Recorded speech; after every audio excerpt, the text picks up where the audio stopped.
Welcome back. Food safety, support farmers, promote consumer education, of course, strengthen regulatory frameworks right in the Republic. Earlier on, we were just having a conclusion in terms of having a healthy diet and nutrition. Even as we engage in this conversation, Crispus is here to help us understand the burden that is here.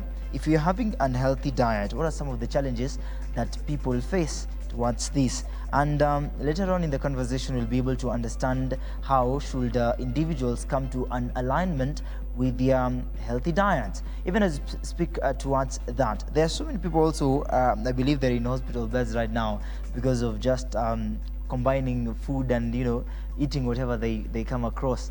And speaking about this, there are people, tukipita tuko barabara, they can't avoid anything, you know, sambusa, twende smocha, mutura, you know, in the alignment. So and jiva, we can't forget about that. So in these unhealthy diets, what are some of the challenges that come with it? So unhealthy diets means that are diets that you're going to take and they are going to bring negative effect, impacts to your body. Either they are going to cause overweight, excess buildup of fat in your body, or they are going to bring other, they will expose you to chronic or even acute illnesses. Acute illnesses are those ones that come quickly, like things like diarrhea because of E. coli and all those microbes, or the chronic ones now, which include cancers or the inflammatory diseases, the diabetes, the hypertension. So unhealthy food can bring about any sort of problem, that many diseases that exist. Yeah. All right. So the challenges are effective towards that. Na kila mtu hawezi tamani kuwa na ugonjwa kama hiyo, si ndio? Oh yeah. It's very sad. So we also have the consumer awareness that yes, this is a product that you cherish. This is what you love. This is the food you love. On a daily basis, you can survive with it. But how should we create awareness towards this? That's a good question, because I've been in consumer awareness for quite some years now, and the one problem we've had, like I think I had earlier mentioned, is that sort of ignorance that we see with us as Kenyans. That you huwezi niambia anything because I've been eating this food. So I believe that there is need for, I think, to escalate this, to do more of this consumer awareness. Raising awareness on these issues that are there. Probably, I think the one challenge we normally have is that Kenyans don't have access to a lot of the data in hospitals or by the MOH, Ministry of Health. If we were getting this kind of feedback from the ministry that this year this number of people died because of this related to food, I think Kenyans would be more careful. But right now, because of the disconnections that we have, people believe that everything is just okay, and yet everything is not just okay. So that disconnection, I think, really needs to be fixed, where there is more exchange of knowledge by the academia to consumers, government to consumers, civil society to consumers, private sector to consumers. So that now, for instance, if you knew that the peanuts that you're going to take after this have aflatoxins which expose you to cancer, which has killed this number of people in last year, you know, you'd be very careful about it, you know. So basically what you call evidence-based advocacy. So I think increased awareness, but also increased evidence now moving from all those stakeholders for consumers to learn. Yeah, I believe there is awareness that has been done already, but now when it comes to food handling and you know, preparation, it becomes a problem with the hygiene. So ni ile point yenye inafika unasema my hands are clean, you know, sijasalimia watu leo, then you can just chip in and have your diet. Then now later on you start feeling stomach aches and many other things. Then how should we handle this food to, you know, we're creating awareness. Then thereafter, how does hygiene come in handy in support of a healthy diet? Yeah, that's a really important question, because now you're reminding me of how food is sold by some of the in the streets. Indeed. You find that they sell food on the ground, many of them, with just a kagunia between the soil and the food. The carrot, the danias, and then when it rains, all that water comes Dirty. and covers it, including water that has sewage. And people will buy and then will say, I'll go home and wash because it costs 5 shillings or 10 shillings. I believe that food needs to be handled with dignity. The one thing missing from consumers and food is dignity. I believe we don't like ourselves enough. We need to like ourselves to the point of, I'm not going to buy this food because it's not clean, even if it's very cheap. You get? So food should be sold with dignity, not sold first of all on the ground, but on a raised platform. But those are the challenges now we are seeing with the informal sector. But anyway, a lot of work is also going towards that. Then also, and now even if the one selling above or in a good elevated platform, food is supposed to have, first of all, clean water, potable water with you there as a vendor. You know, if you are selling food that is peeled or cut, it's supposed to be washed with clean water, and then also not touched with hands that are touching money again to the motura person. And this now brings another problem. Opens a can of worms, because Kenyans will defend the motura guy who is dirty and say that one is the one with the better. Iyo ina slap kuliko ile safi. So back to the conversation about us consuming food that is dignified or has dignity, and also us seeing ourselves as people who need who have dignity, you know, so that we can consume this food. I believe that all this should come from a place of consumer demand, that consumers should demand food that is clean or hygienic. So when you go to a vendor and you see they're not very clean, you have the power to say, no, I'm not going to buy here, let me go to buy the cleaner one. Because when the H. pylori slaps or comes and all those other problems, you're the one who is going to suffer alone, you get. Yeah. All right. In the same context, of course, what do you recommend as far as the healthy diet is concerned? We had actually just had a sleep about that, but if someone now is waking up, so we need 8 glasses a day, a must. Normally, well, yeah, that's the recommended one. But you see, when you're taking fluids, that also counts as water. But if you can take a lot of water, like myself, I do take, I can take 2 liters in a day comfortably. 2 liters, that is without literally that big large bottle of 2 liters of water. Amazing. I can take that during the day. But you see, not everyone will be able to do that. Yeah. So the tea counts as water. The soup counts as water. But generally, it's good to have that habit of drinking water. It's really healthy. It's really important for detoxification. So recommend for us the lineup. How should we feed? All right. So back in the morning, you can take your water. I am a very big fan nowadays of recommending that you take lemon water because of the vitamin C, or herbal water, herb infused Warm water. Or cold? It's up to you. Okay. Personally, I love cold water, even with ice cubes. But if many people, I'm sure they love hot water.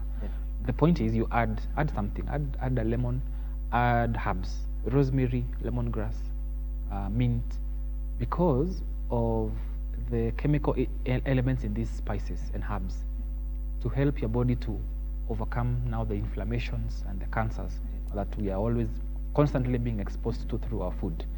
From there, you go to your breakfast. Yeah. You could take porridge. So for me now, as an advocate of food, I advocate that we eat indigenous. Take your porridge, probably fermented or whatever you want it, and then you take your mahindi or bananas that are boiled, or ngwashe or nduma or cassavas. You could also take bread. I do not have a problem with, as I'm a nutritionist, and I know it could be controversial, but I have no problem with bread, especially if you've baked it at home, and it's really easy to do that actually. Take that, and then a protein. So we have a carbohydrate there will be the cassava, for instance, right? And then for the liquid now could either be tea or uji, right? And then a protein could be eggs. Amazing. Or it could be leftover beans, leftover ndengu, and then you could do vegetables. Vegetables. Now, again, if you had food for dinner and then ikabaki, have that food for breakfast, balanced. You get? But if you don't have that, then you could prepare fix that breakfast. So the tea, the ndoma, the eggs or the beans, and then you could do a fruit, a banana, an orange, whatever fruit is in season, you get. And then if you don't have that, there are many options. So I may not go through all the options, right? Indeed. Then we go to the snack now at 10. Many people in the offices have tea. Rather than having tea and chapati or tea and mandazi, you have tea with peanuts, a handful of peanuts. Or you have tea with a fruit, like a banana. Or you have tea with something that is low in calories, right? So there are many Fiber? snacks and high in fiber, yes. Macadamia nuts are good. Then from there, you go to lunch. So you can have your normal lunch, your rice with beef, with vegetables, and then you could do a fruit also at that time. So Right. water you take in between. If you want to drink a lot of water, just have a bottle there in front of you, and then you keep drinking. Okay. All right? So Hadi iishe. hadi ishe tu. So by 6 p.m. inafaa kuisha. Inafaa kuwa imeisha. By the time you are closing, going home from the office, you're supposed to have completed that bottle. Then that is lunch. Many options there. So now, for people who are trying to lose weight, you take small portions, especially now of ugali there or rice. Have half of your plate, because that's a main meal. Lunch is a main meal. Lunch and dinner are main meals. Half of the plate ikuwe nini? Vegetables, which no one does this anyway these days. Fast. And then a quarter or the size of your fist, small rice and small ugali, or one chapati. And then now you do the proteins. Then in between there in the jioni, you could do your herb infused water or lemon water, and then now or an egg as you go home or whatever. Mutura is also fine. I really don't have a problem with it as long as it's safe. And then now for dinner, Natengeneza, si ndio? depends on yes. Really? Yes. Now, you know, now Mutura, the things we're eating in Nairobi, especially, and these cities, is quite ridiculous. Jesus. And then now for dinner, which is now the main meal, where now you eat with your family, again, balanced food. If you're not very, someone who works very strongly, and because you're going to sleep, just eat half of it as veggies, and then you do your quarter carbs, your quarter proteins, and then you take a fruit, and then you can go to sleep. Right. I was looking at that, searching that what are examples of healthy foods, and it says that we have fruit, lean meats, and poultry, fish, eggs, nuts and seeds, legumes and beans, grains, foods, mostly whole grain or high cereal fiber varieties, milk, yogurt, cheese, or alternatives, mostly reduced fats. Then when we are having that intro, I'm trying to embrace. Do you think that feeding healthy is expensive? Very, very important question that a lot of experts have been engaging in. I will say yes and no. And I know that's not a very good answer. Okay. Yes, because if you go to buy these foods in the supermarket, they're going to be expensive, or in whatever else. But if you find a farm or that main market, the territorial markets, it will be cheap. But we are very busy people, so affording these foods is really expensive. But if you have time and you go to the main markets, these foods are normally actually quite cheap. You know, I do like going to the market myself because anyway I love food, and I am always seeing tomatoes for 1 bob, nyanya for 1 bob. Indeed. That's why I normally say it's not really expensive. The pulses, the legumes, bosho, the ndengu. You know, there are so many categories of legumes that people don't even eat. Indeed. And they are all not very expensive. For instance, a kg of beans, you'll find somewhere between 100 to 150 or to 180. 1 kg of that is a lot because you know they really swell and whatever. Indeed. So when you eat that and some carbs and veggies, it can make a very cheap meal. what I find expensive is now the meats, especially the meats. Those ones are what I would say are quite expensive. Indeed. But the notion that eating healthy is expensive, I really, really refuse that strongly, because it creates a very negative perception to the people that, hey, look, I'm trying, but it's expensive, so I would rather eat the mandazi. You get? Another scenario I'll tell you. If you're traveling and you're hungry and you need to snack, there are many options for you. You either buy crisps, or you buy smoky, or sausage, or whatever. And then another person will buy a roast maize, a full roast maize, or a full boiled maize, and peanuts. Between these two, who will spend more? The unhealthy food will spend more, you get? But the one buying healthy food will spend less money. So I would say that eating healthy does not have to be expensive. Besides, you can also grow some food yourself if you have especially small spaces, which we are also promoting a lot. Onions. Yes, growing those onions, those cherry tomatoes, some vegetables. Personally, I'm growing some foods there. I've just planted a garden, and it's really nice that because a lot of the vegetables now I won't be buying in the near future. Wow. And of course, elevating it now, let's introduce the conversation on constipation. Why is so? Why is there a menace in it? Constipation happens because, again, of the foods that we are eating. Highly processed, highly refined foods that are low in fiber. I have been complaining that we are seeing a lot of, I would say, influx of highly refined maize flour products. The ones that are, you see them being launched every other week, especially from Mount Kenya region.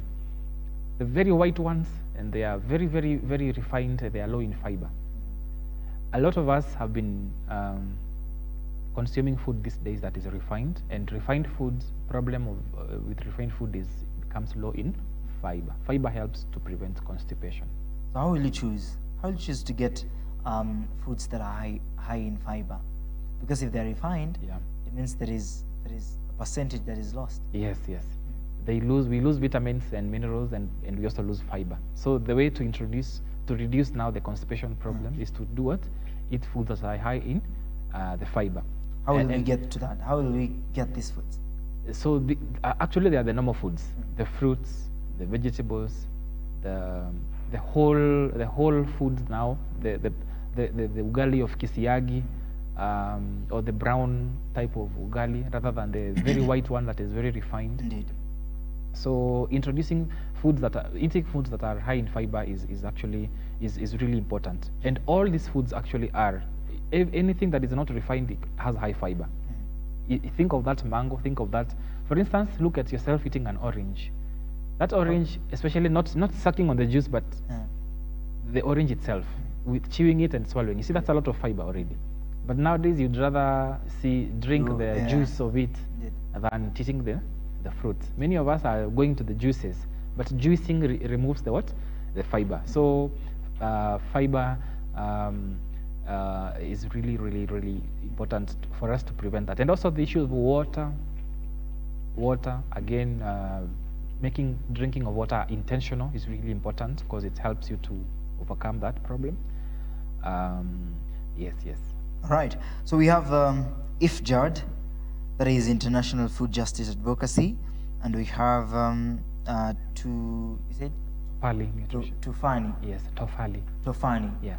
Then in embracing advocacy towards food health, safety, and the awareness as well.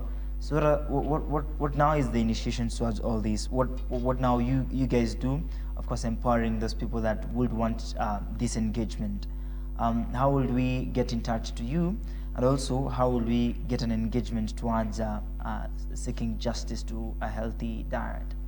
So with IFJAD, which is actually Institute for Food Justice and Development, we are working on the nexus between food justice and development. And with food justice is about promoting the right to food. And the right to food means that everybody has that right to access food, regardless of their socioeconomic status, regardless of anything, because they are human, And we are promoting that, and also the welfare of food workers. Welfare of food workers means that a lot of food workers are poor. They don't benefit from the food systems. The farmers, the fisher communities, the food vendors, all of them work in ways that are quite desolate.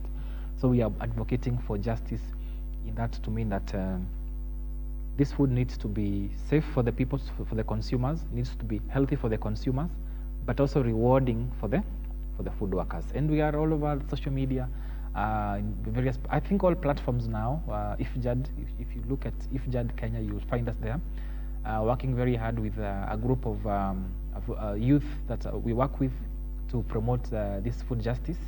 And with Tofali now, we are trying to build our space, especially now in the nutrition market, by doing, of course, the consulting, because now that's a business, and also the supplements that I talked about, the weight gain supplements. I know many people are trying to lose weight, but there are people who also struggle to gain weight. So we are trying to reach to them and help have some products that can help them to gain some weight. And we are also on online and on social media. Yeah. All right. We are happy about that. Then what are some of the challenges that IFJAD faces in regards to creating this awareness? I believe it's not just a smooth path. Design people want to understand the elements of a healthy diet and across the divide. So what are some of the encounters that you feel like these are challenges that IFJAD faces? Before I go there, I've forgotten something important we are doing with IFJAD, which is advocating for improvement of hospital meals in Kenya. Amazing. You know, a lot of, you mentioned earlier that some patients are in hospitals because of food.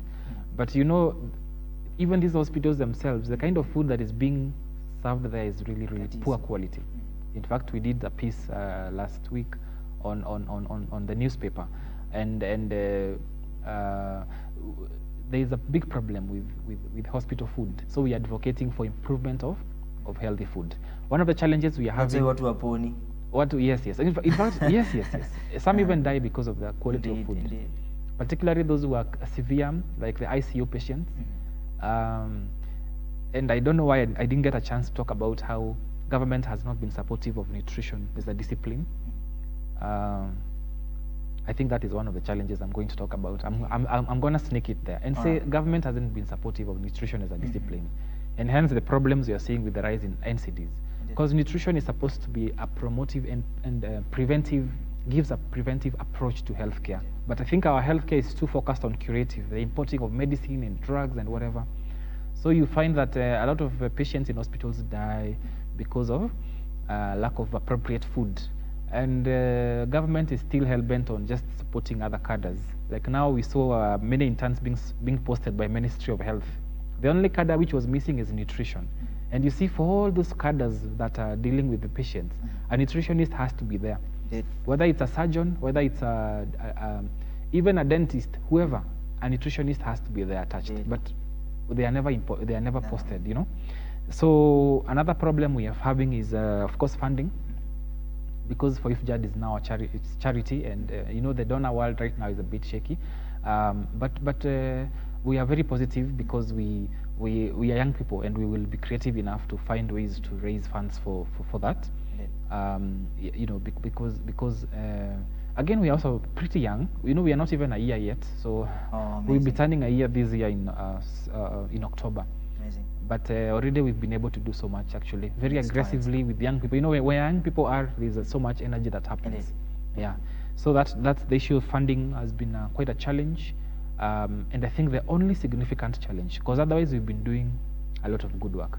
With the world of, with Tofali now, and the world of nutrition again, I would say that issue of the food literacy gaps being felt by consumers, that someone would rather listen to a doctor's advice than a nutritionist's advice. And if I charge you 3,000 for consultation, you will complain that that's a lot of money. Indeed.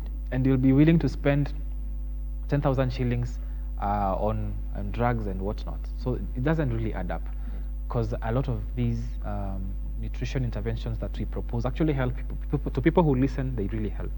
But if you're willing, if you're not very keen, you will end up spending so much money on the curative side. All right. Yeah. So I understand that you've done much and you're continuing to do much as far as healthy people is concerned, then of course, what now is the benefit towards all this?